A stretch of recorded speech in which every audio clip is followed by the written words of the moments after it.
ভাই মানে শুধু একজন অভিভাবক নয়, যে হাত তোমাকে প্রথমবার হাঁটতে শিখিয়েছে, যে চোখ তোমাকে প্রথমবার সুরক্ষার অনুভূতি দিয়েছে, সে তোমার ভাই।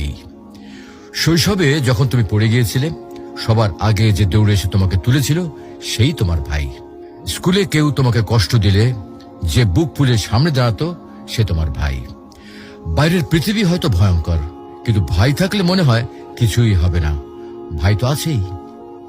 ভাই কখনো প্রকাশ করে না, কিন্তু সে তোমার জন্য নিজের আনন্দ ত্যাগ করে, নিজের কষ্ট গোপন করে। তুমি খুশি থাকলে সে খুশি, তুমি দুঃখী হলে সে ভিতরে ভিতরে ভেঙে যায়। সময় যতই পেরিয়ে যাক, বয়স যতই বাড়ুক, ভাই সবসময় তোমার অভিভাবকই থেকে যায়। বিয়ের পরেও দূরে থাকলে ফোনে শুধু একবার বলবে, ভাই আমার একটু সমস্যা হয়েছে, আর সে দেরি না করে তোমার পাশে হাজির হবে। প্রিয় ভাই বোন, এই সম্পর্ক রক্তের বাঁধনে করা। এখানে স্বার্থ নেই, হিসাব নেই, আছে শুধু ভালোবাসা আর দায়িত্ববোধ।